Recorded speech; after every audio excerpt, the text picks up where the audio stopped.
Cumprimento a todos com a doce e eterna paz do Senhor Jesus. Cumprimentar nosso presidente, pastor Francisco Eudes, sua muito digna esposa, pastora Edmeres, ao vice-presidente, pastor José Alves, pastora Lucinete, cumprimentando a esses jovens e simpáticos casais de amigos. Eu peço que os demais casais e famílias aqui presentes e aqui representadas se sintam cumprimentadas.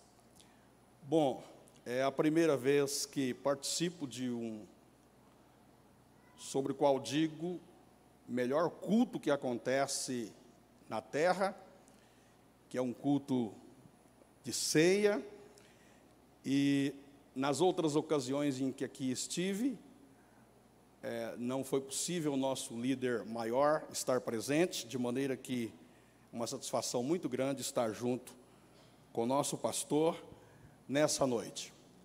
Convite para voltar aqui é um presente divino, tanto para mim quanto para minha família, e queremos estar sempre à disposição dos senhores.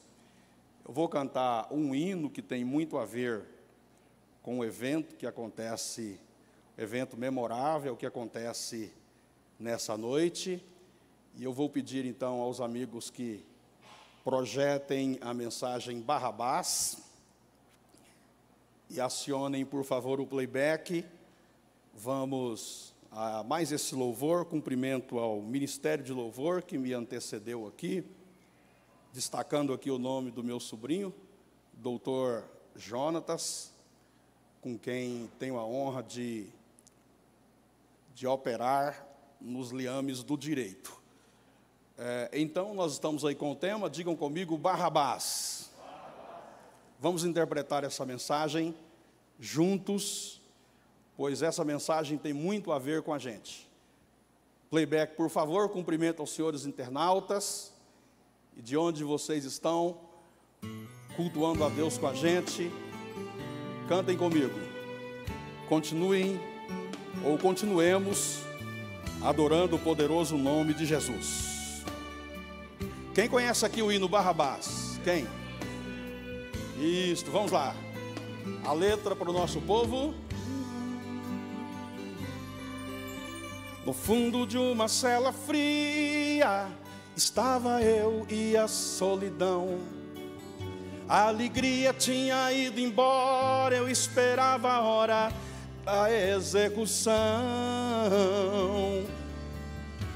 O pranto molhando o meu rosto e eu revendo os meus pecados. Me vi num beco sem saída, pois durante a vida fiz tudo errado. Eu sofrendo ali desesperado, chegou um soldado, tirou as correntes e falou para mim: você vai se livrar da morte, é seu dia de sorte, você pode ir. Ele disse: pode ir em paz, você não tem mais nenhum motivo para ficar. Outra pessoa vai morrer em teu lugar. Diga aí.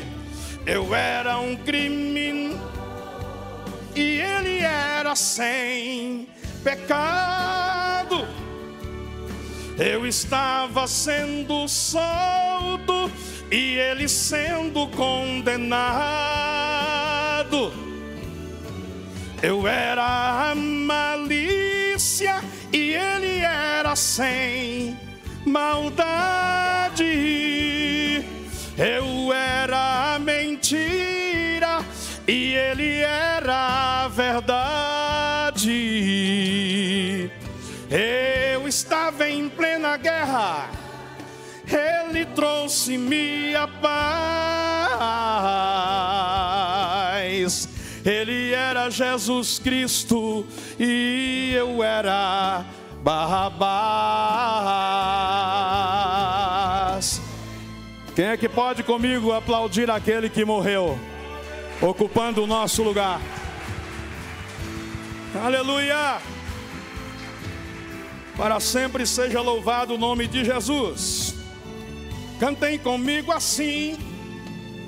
Eu sofrendo ali desesperado, chegou um soldado, tirou as correntes e falou para mim: você vai se livrar da morte, é seu dia de sorte, você pode ir. Ele me disse: pode ir em paz, você não tem mais nenhum motivo para ficar. Outra pessoa já morreu em meu lugar. Eu era um crime e ele era sem pecado. Eu estava sendo solto e ele sendo condenado. Eu era a malícia e ele era sem maldade. Eu era a mentira e ele era a verdade. Eu estava em plena guerra, ele trouxe-me a paz. Ele era Jesus Cristo e eu era Barrabás. Ele era Jesus Cristo e eu era. Digam comigo, Barrabás. Barrabás. Quem pode aplaudir a Jesus? Glória a Deus. Glória a Deus. Queridos, nós vamos então abrir as Bíblias. Na verdade, eu peço que projete, por favor, o versículo que nos é dado de presente para essa noite. João, capítulo 19, versículo 30.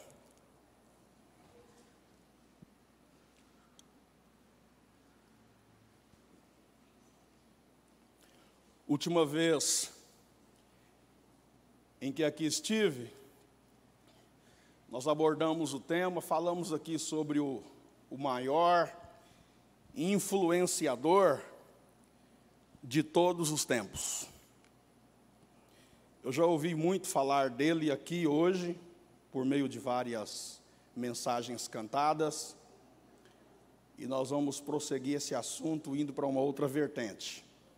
E o versículo que tomaremos por base é esse que vai estar projetado na tela durante os 35 minutos no máximo de palavra. Às 19 horas e 30 minutos, a palavra já estará com o nosso presidente, que nos abençoará aí com a ministração da ceia do Senhor. Leiamos o versículo juntos. 1, 2, 3. E quando Jesus tomou o vinagre, disse... Só até aí.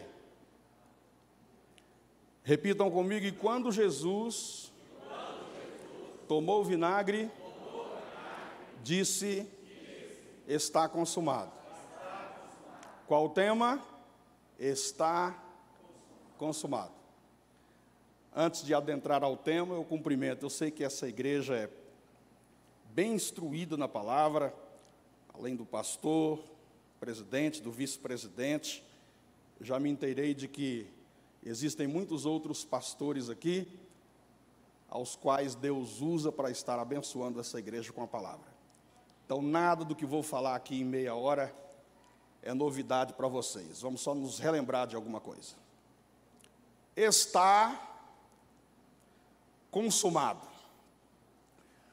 Quando periscrutamos a historicidade do conhecimento, deparamos-nos com nomes de grandes homens e mulheres que fizeram a história universal acontecer.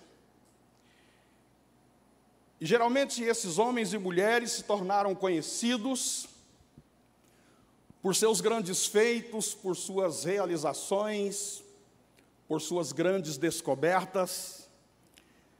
Daí a gente olha para filosofia e se lembra de Platão, Sócrates.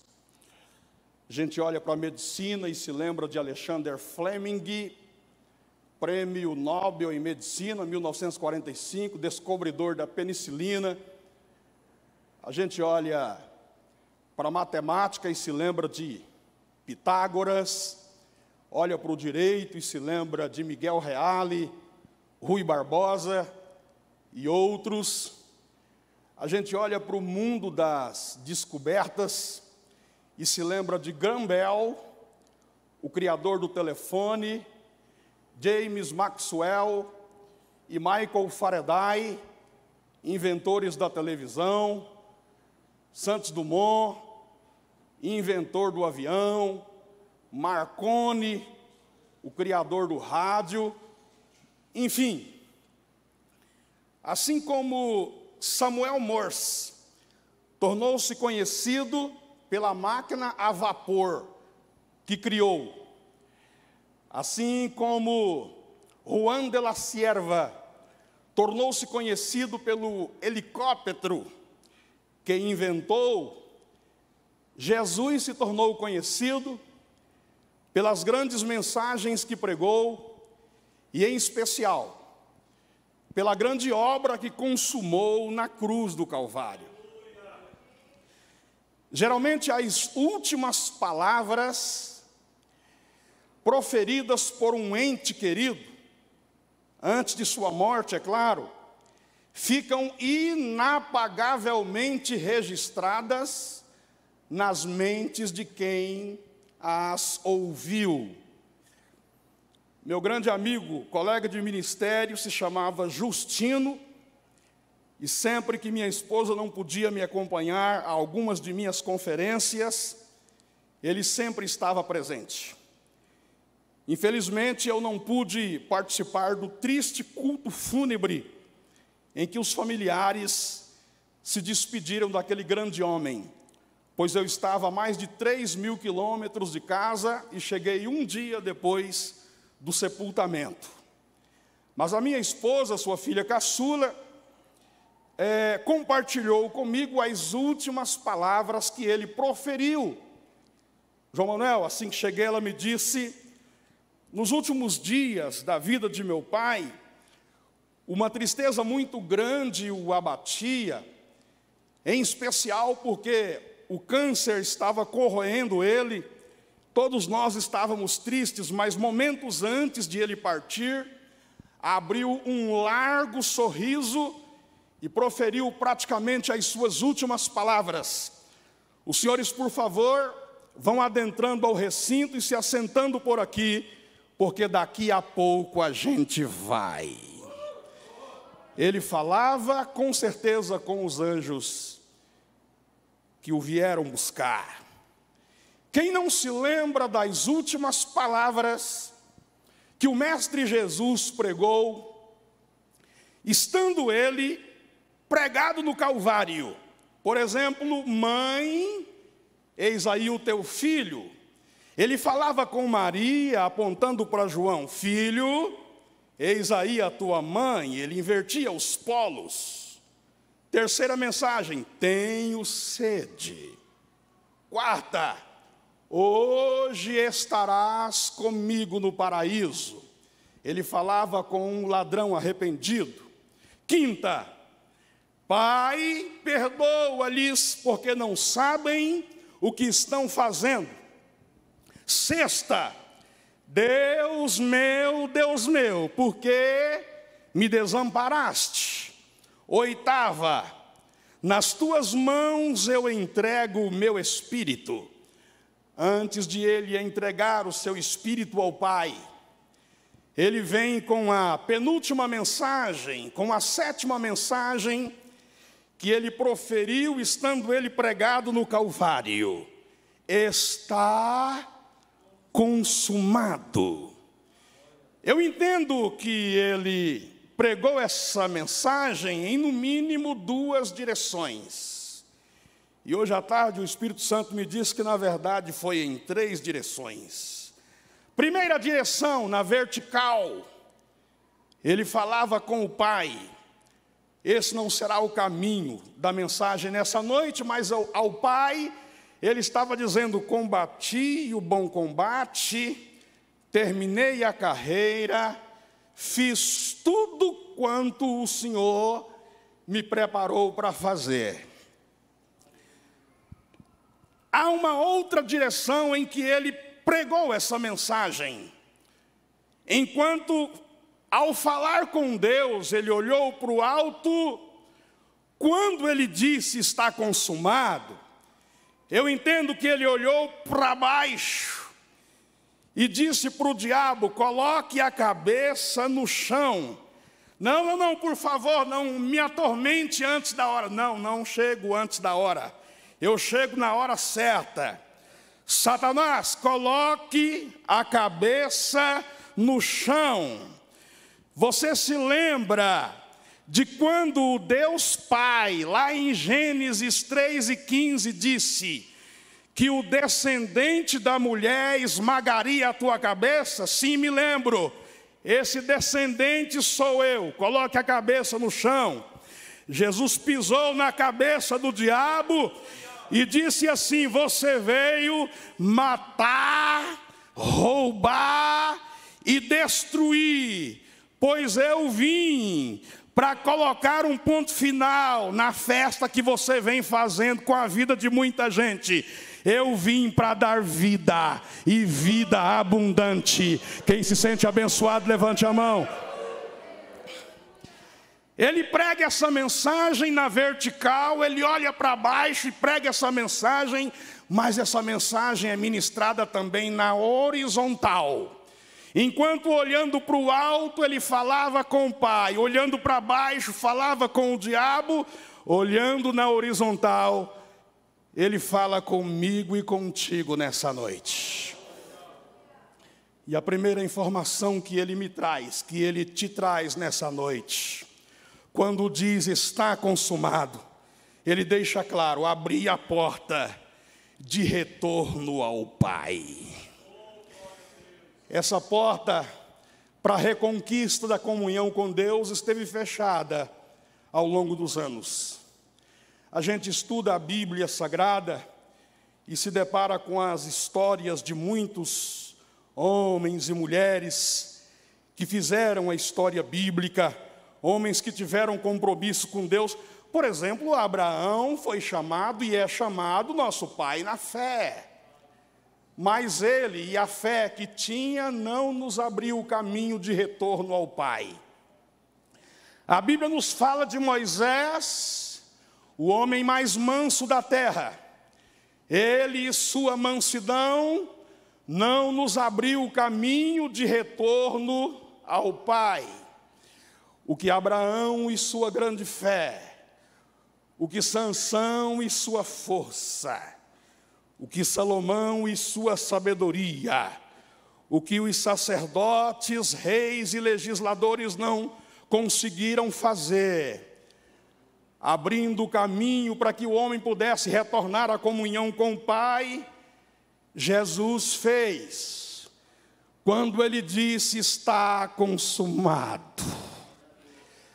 Nessa noite nós temos que deixar gravado nos nossos corações, gravada nos nossos corações a certeza e a convicção de que esse caminho a partir da cruz foi aberto por Jesus e ninguém tem razão para se manter distante, porque Ele abriu-nos esse caminho.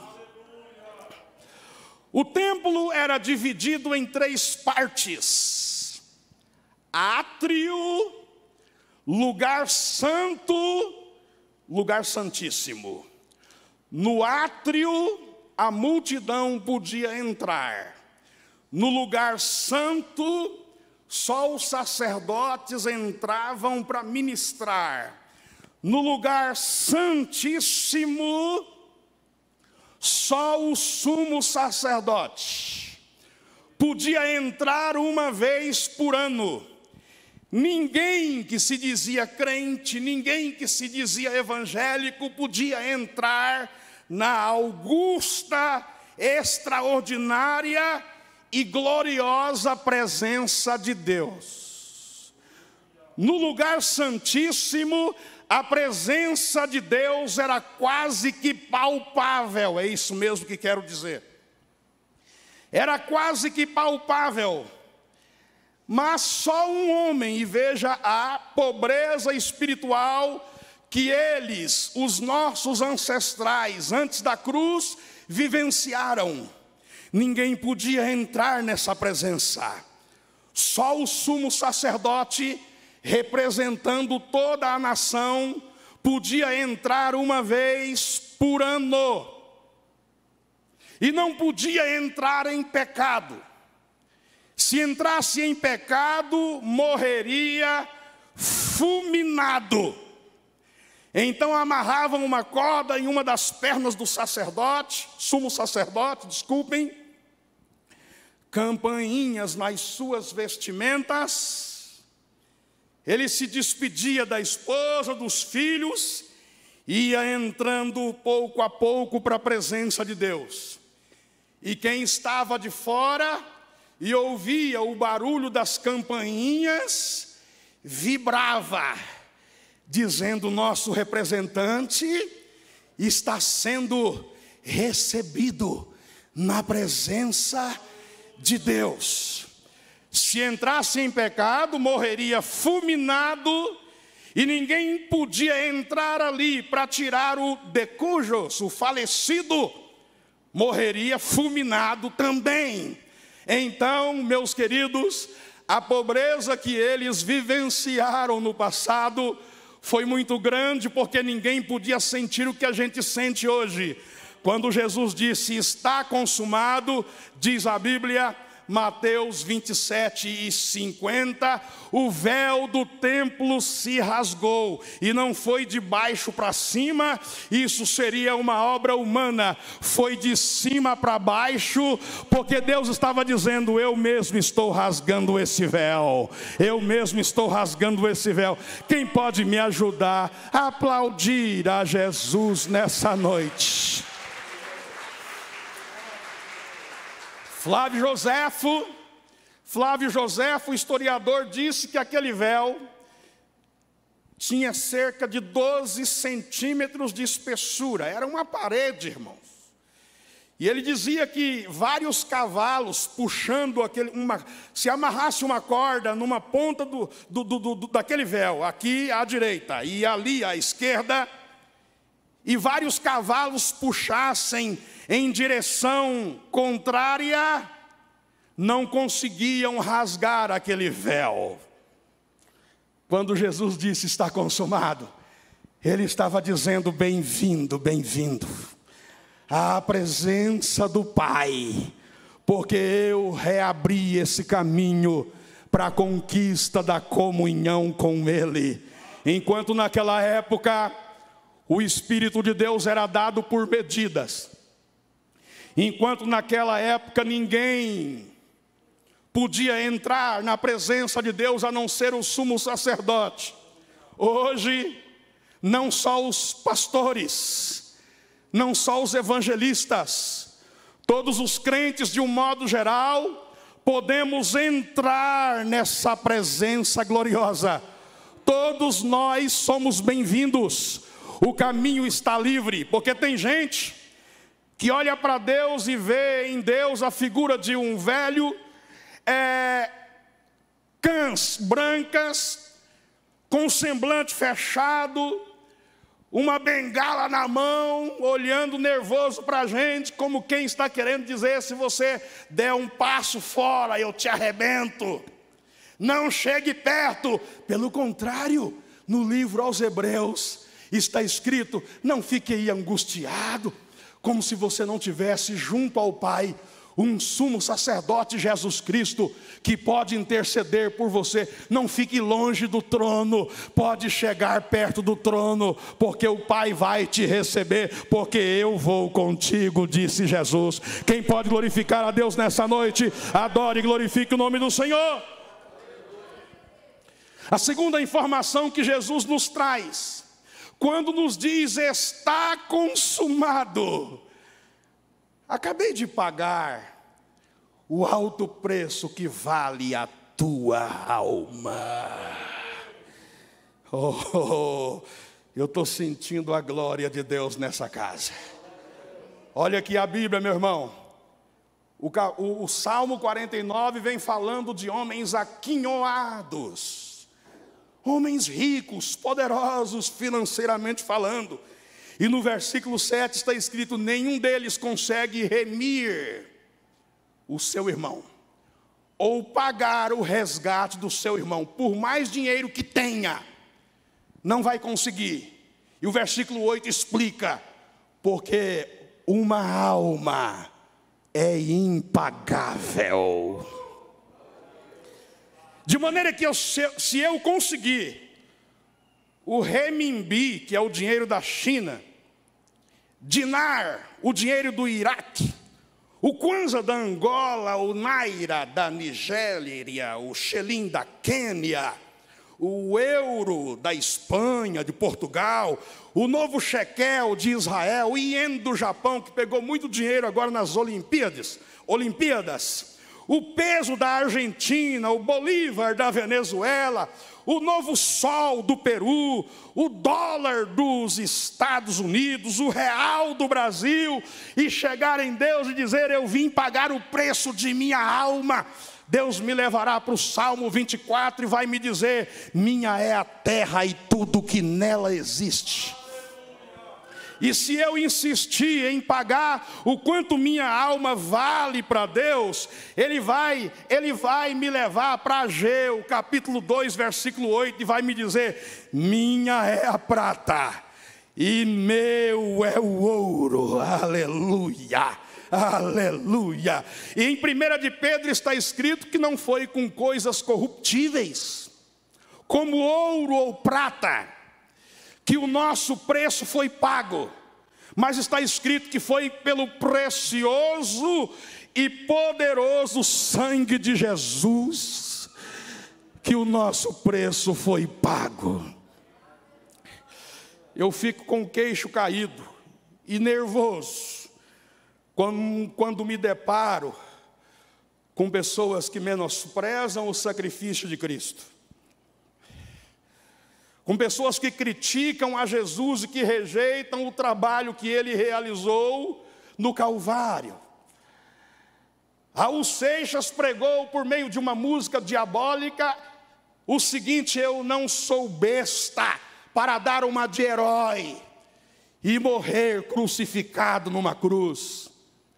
Tem muitos blasfemos por aí que ao longo da história pregam aquela heresia: o sangue de Jesus perdeu o seu valor, o sacrifício dele foi inútil. Tem muita gente por aí pisando no sangue de Jesus e menosprezando o sacrifício que Ele realizou na cruz do Calvário. No dia 27/2, na cidade de Messina, na Sicília, Itália, professores universitários convenceu uma grande multidão para ir para o meio da cidade, criticar do sacrifício de Cristo, Deus, blasfemar do nosso Deus. E como atração ignóbia daquela grande, diriam eles pregaram um porco numa cruz, é isso mesmo. Pregaram um porco numa cruz. Galhofeiros, zombeteiros, iam no meio da rua pregando uma mensagem dividida em: primeiro, Deus não existe, existe perso. Terceiro, diz que Jesus é o filho dele. Jesus e esse porco pregado na cruz. Enquanto você zomba de mim, eu posso ficar quieto, mas não toque nos meus negrinhos, por favor. Mas quando compara com aquele porco, e apenas apontou um dedo contra eles. No outro dia, dia 28, 102, Messina, Sicília, Itália. O chão tremeu. E aquele tremor provocou 300.000 vítimas. Com aquilo Deus estava dizendo, devolvendo a mensagem. Primeiro, eu existo e estou no controle do universo. Terceiro, sacrifício do meu filho. Sacrifício do meu filho. Deus não aceita zombar do sacrifício de Jesus. Deus não aceita do Senhor Jesus Cristo. Nós, integrantes dessa igreja, somos conscientes de que esse sangue, de que o sacrifício dele realmente aconteceu como a Bíblia descreve, e realmente que nós já experimentamos sangue de Jesus, o poder da morte dele, porque tem gente que não acredita que ele ressuscitou. Os grandes pregadores de todas as épocas vão te provar que o teu Jesus era pobre, mas era que não conseguiu comprar a sua própria sepultura. O pregador respondeu: meu amigo, não precisava gastar dinheiro com sepultura, era só para um breve final. Ele não está nela, ele saiu de lá. Essa igreja acredita que o túmulo está vazio. É claro que se a gente for às pirâmides egípcias, os corpos mumificados dos potentosos faraós, se a gente for à abadia de Westminster em Londres, restos mortais de proeminência lá. Se a gente for, portanto, no cemitério de Arlington em Fort Myers, restos mortais de proeminentes autoridades americanas estarão lá. Mas se a gente for ao túmulo em Israel, em que o nosso Jesus foi colocado, a gente vai chegando e lê: ele não está aqui, ressuscitou ao terceiro dia. Ressuscitou ao terceiro dia. Quem sente o poder desse, glorifique o nome do Senhor. Noite, o poder deste sangue impressionante. Você já leu a palavra remissão com C cedilha e remissão com 2 S's. Qual a diferença entre essas duas? Com C cedilha é exato dizer. Remissão com C cedilha vem do verbo remitir, que tem a ver com pagamento. Esta informação nos alegra. O preço de nossa alma foi pago. Nunca bata no peito para dizer eu não valho nada. Nunca bata no peito e diga a seu respeito eu sou um insignificante. Estável. Você é objetista que é Deus. Se eu bato no peito e digo eu não valho nada, eu estou menosprezando o sacrifício de Jesus e dizendo para Deus: o Senhor faz a mim um imprestável, um inválido. Não critique que o céu se impôs, porque aquilo que era mais caro para Deus, o que estava na glória, Deus o fez descer aqui, o seu Filho amado. Nada, não, no lugar de quem, cujo valor o dinheiro do mundo não paga, mas o sangue dele pagou. Quem pode glorificar a Deus? Eu caminho para o final e trago aqui uma outra notícia gloriosa, quando ele disse: está consumado. Conquistei. Além de pagar o preço para a sua alma, eu conquistei para você o perdão de que você precisa. E aqui com 2 S's, que vem do verbo remitir e significa perdoar. O pecado, a maior catástrofe que nós os homens experimentamos na terra, desde o início. No Antigo Testamento, era difícil fazer vista grossa dos pecados que eram cometidos. Por quê? Porque quem era pobre facilmente se deixava notar pela multidão que caiu em pecado, porque quem era pobre pegava 2 pombinhos e saía procurando um sacerdote para oferecer sacrifício. Agora, carregar pombinhos, tudo bem, até agradável, bonito. Agora pensa naqueles que eram aquinhoados, que tinham dinheiro, não podiam oferecer pombinhos. Tinha que amarrar uma corda no pescoço de um bode e sair no meio da rua puxando o bode. Se hoje tivéssemos que ofertar um cabrito para cada pecado venial que porventura cometêssemos, qual seria a fila de cabrito que eu e você estaríamos puxando no meio da rua? Pois Deus não recebeu sangue, não recebe mais sangue de pombos e nem sangue de cabritos, porque o sangue de Jesus resolveu todo o problema relacionado ao pecado. Quem pode glorificar o nome do Senhor? Tem gente dizendo que por cada pecado perdoável que se comete, a pessoa tem que ir, e quem disse isso foi Mazarelli, o escritor católico. A pessoa depois que morre tem que ir para um lugar chamado purgatório, entre o céu e a terra, e tem que ficar 1000 anos para pagar um pecado perdoável. Agora imagine uma pessoa que comete vários pecados por dia, ficará uma eternidade no purgatório para expurgar os pecados, para se purificar? Não acreditamos nessas heresias. Resolveu o problema do pecado. Enquanto o pecado se torna a maior catástrofe que aconteceu e acontece na terra, a conquista do perdão é o maior presente que o homem pode obter aqui. Agora, ninguém consegue ser perdoado se não se arrepender. A primeira mensagem pregada pelo evangelista João Batista: arrependei-vos. A primeira mensagem pregada por Jesus: arrependei-vos. Arrependimento vem do grego metamelomai, que significa mudança de mente em relação ao pecado.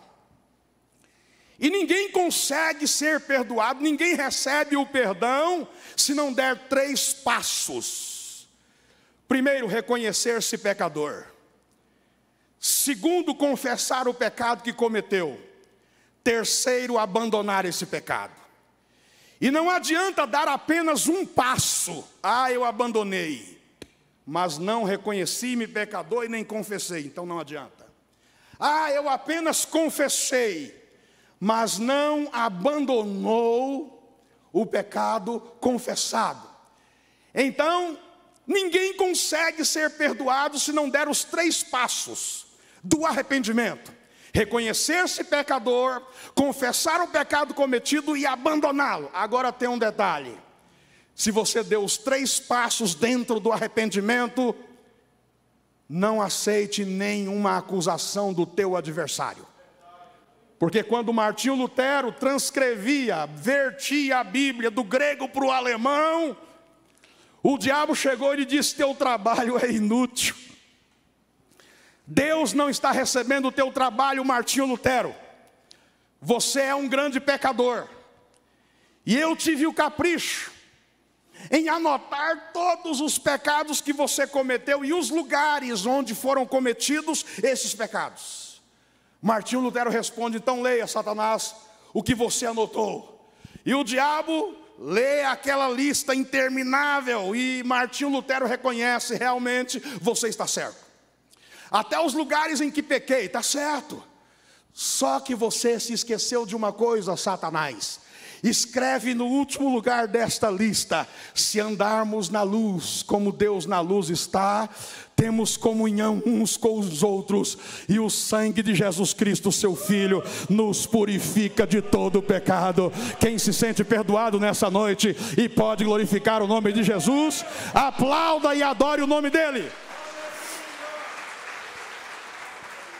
Então eu finalizo, para a gente já tomar a ceia agora. Sinta-se perdoado e não aceite nenhuma acusação do teu adversário. Quem não se sente perdoado anda cabisbaixo, anda triste, como quem comeu jurubeba e não gostou, mas quem se sente perdoado anda de cabeça erguida. Eu finalizo com 2 minutos dizendo: um dia, um pai tinha uma menina e uma filha. O menino, testando sua pontaria, a primeira pedra que desferiu acertou a cabeça do pato mais estimado do pai e da mãe ali naquele terreiro, e matou. Enfim, o menino pega um enxadão, cava um buraco, joga o pega.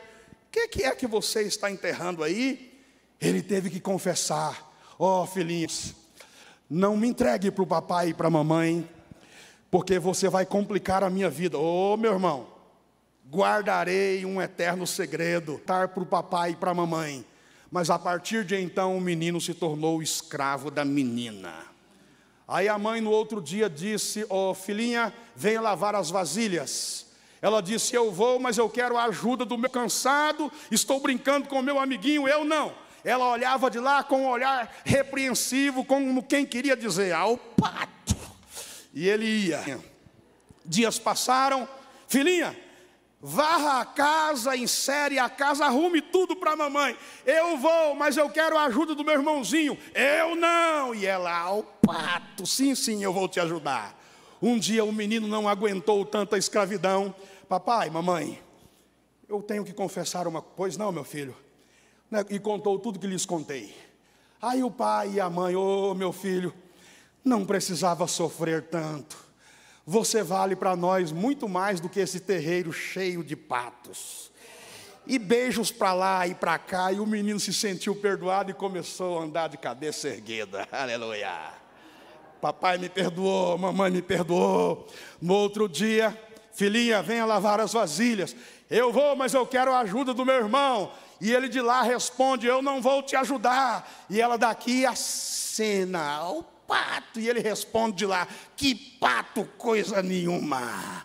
Eu contei para papai, eu contei para mamãe, eu não sou mais o teu escravo, eu me sinto perdoado. Assim é o crente que se sente perdoado, não aceita nenhuma acusação do adversário. Aplauda Jesus e recebamos o nosso presidente.